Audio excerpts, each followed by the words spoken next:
Salut vous. Ah, ça fait longtemps qu'on s'est pas parlé. Là, on est bien là. Ok.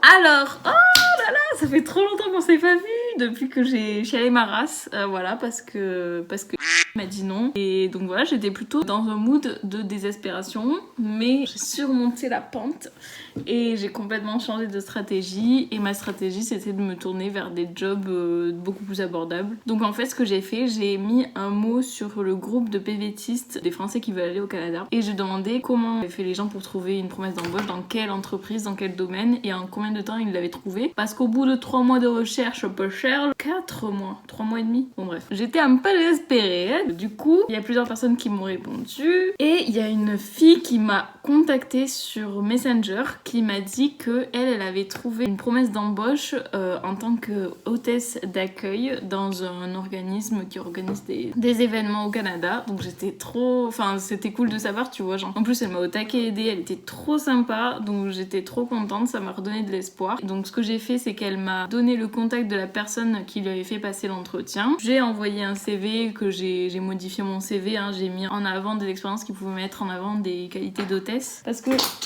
Oups. Je n'ai jamais été hôtesse de ma vie, mais bon, j'ai été serveuse, j'ai travaillé à Monaco et tout, donc ça va, je sais ce que ça veut dire renseigner des gens, être souriante, rendre service, etc. Donc je lui ai envoyé mon CV, elle m'a répondu pour me proposer un entretien, donc j'étais contente, et donc là on vient de faire l'entretien, et devinez quoi?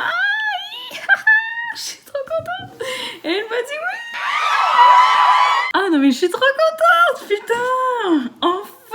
Je vais pour me casser chez mes parents.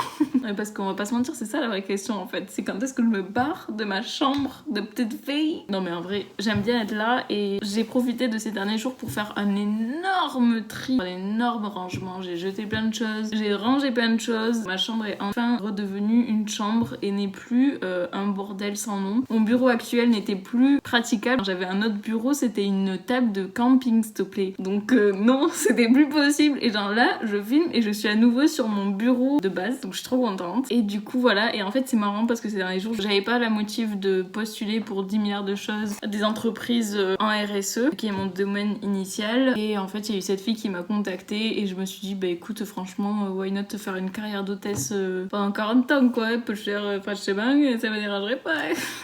Non mais en vrai ça a l'air chouette, la manager a l'air chouette, elle a l'air tournée assez humain. C'est marrant parce que dans l'hôtessariat en France, je me serais attendue à ce qu'il y ait des critères physiques, etc. à respecter. Et là, elle m'a juste appelé par téléphone, c'est-à-dire qu'elle ne connaît pas ma tête. Elle sait pas du tout à quoi je ressemble. C'est ça qui me faisait un petit peu peur aussi parce que bah, moi, je suis pas dans les standards de minceur.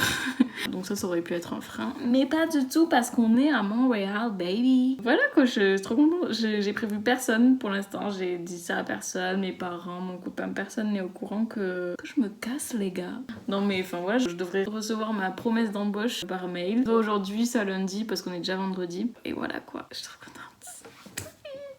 J'avais tellement perdu espoir, franchement. Quand j'ai eu le refus de... J'étais désespérée, genre le lendemain. Je n'étais que l'ombre de moi-même. J'étais vraiment désespérée. J'étais en mode, mais qu'est-ce que je vais faire de ma vie? C'est pas possible. Je ne veux pas rester ici, genre sans projet de vie hyper fixe et tout. Et puis, j'ai eu un petit coup de pouce de l'univers. Alléluia. Heureusement que j'ai posté ce mot sur ce groupe Facebook. Parce que, enfin voilà, le but c'est que sur place, j'arrive, je puisse me faire un peu de sous grâce à ce travail. Je reste dans ce travail plusieurs mois. En parallèle, je cherche en RSE, en sustainability. Et quand j'ai trouvé un RSE, il sera beaucoup plus simple parce que je serai sur place. Je rejoindrai une entreprise comme c'était initialement prévu dans ma tête. Franchement, être hôtesse, ça me dérange pas en vrai. J'ai bien aimé mes expériences en tant que serveuse. Bon, c'est assez physique et tout. Mais j'aime bien rendre service aux gens, voir que les gens ils sont contents. Et voilà, donc je suis très contente. Je suis trop contente. Enfin. Genre là c'est bon, là je peux démarrer mes démarches. J'arrive pas à y croire. Ouais, c'était pas facile hein, ces derniers jours parce que j'avais mes parents qui forcément s'inquiètent. Donc à chaque fois que le sujet est ramené sur la table, bah vas-y, ça parle de alors tu vas faire quoi et si tu trouves pas et machin et tout. Oui mais si dans 4 mois si t'es encore là, nana. Merci de croire en moi, ça fait plaisir. Ne vous inquiétez pas, moi non plus, je veux pas rester ici indéfiniment. C'est pas mon plan habituel, mais ce qui compte, c'est que je voulais aller à Montréal. Je vais y aller et après, je trouverai un travail dans la continuité de mes études. Et voilà quoi, ou pas. Ou alors, je fais une carrière dans l'hôtessariat d'accueil et franchement, pourquoi pas. Non, mais on sait pas si j'ai une révélation. Ma mère sera ravie d'entendre ça. Du coup, je pense que c'est la fin qui a été très longue, qui a été semée d'embûches, semée de gros doutes, de crises existentielles, de remise en question, de qu'est-ce que je veux vraiment dans ma vie, de pression extérieure. Et c'est hyper important de s'écouter, quoi. Donc, je suis trop contente d'avoir dit non à Paris, même si, voilà, la paye, c'est pas pareil. Hôtesse d'accueil et consultante, bon... Mais je m'en fous, franchement, c'est pas Paris qui m'aurait rendue heureuse. J'ai déjà hâte d'y être. J'ai déjà hâte d'être hôtesse.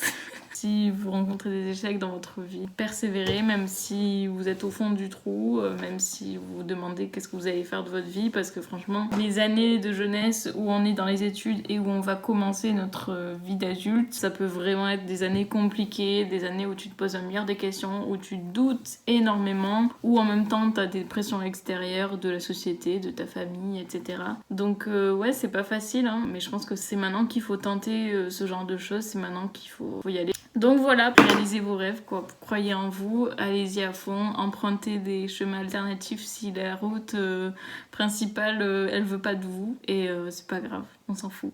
Salut, ça va vous? Moi ça va très bien, je me suis lissé les cheveux ce matin, j'étais contente. Bref, je voulais revenir sur ma longue période de recherche d'emploi pour le Canada ou les États-Unis. Au début c'était les deux, je ne sais pas, voilà. Et je me suis vite rendu compte que le Canada ça allait être beaucoup plus simple. Enfin beaucoup. Ça allait être plus abordable, on va dire. Voilà, c'était pas quelque chose d'impossible absolument. En fait, les États-Unis, le problème, c'est que il faut un sponsorship, c'est-à-dire qu'il faut que l'entreprise chez laquelle vous allez travailler vous sponsorise, donc débourse de l'argent pour vous faire venir. Donc, généralement, les entreprises sont pas très chaudes. Ce qui fait que dès qu'elles voient que vous n'êtes pas aux États-Unis déjà, elles dégagent votre CV, comme ça a été sans doute le cas pour ma personne. Génial. Et en fait, pour le Canada, ce qui a fonctionné le plus, moi, c'est quand j'ai contacté des personnes que soit je connaissais, qui se constituent de vraiment 2 personnes au Canada ou aux États-Unis, ou quand j'ai contacté des personnes qui avaient fait la même école que moi, parce que si les personnes vous les connaissez ni d'Adam ni d'Ève, même si vous évoluez dans le même domaine, elles s'en battent sur les de vous aider. Donc ce qui a fonctionné, voilà, c'était que je leur disais je vous contacte parce qu'on a fait la même école, check ça. Et elles étaient en mode je pense que ça leur a rappelé des bons souvenirs, mais ça peut être elles sont venues dans votre école juste pour un échange. C'est vraiment ce qui a le plus marché pour moi, donc c'est ce que je vous conseille de faire. Ensuite, ce que je vous conseille de faire, c'est vraiment de passer par LinkedIn à fond.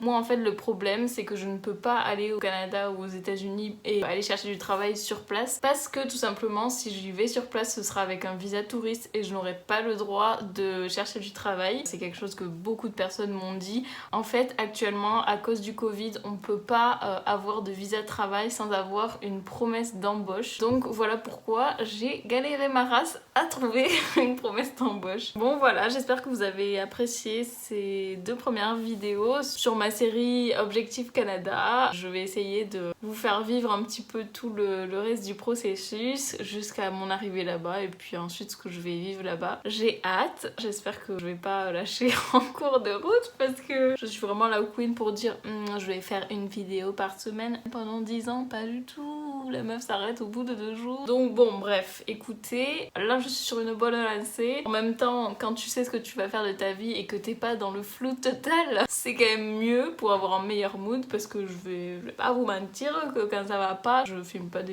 vidéos YouTube parce que j'ai pas envie, tout simplement, je suis pas dans le bon mood. Peut-être dans mes vidéos on a l'impression que je suis toujours en mode wouhou, pas du tout. Ceci est une mascarade, on vous ment. Bref, j'espère que vous allez bien, portez-vous bien surtout. Je vous fais des gros bisous et à bientôt. Ciao.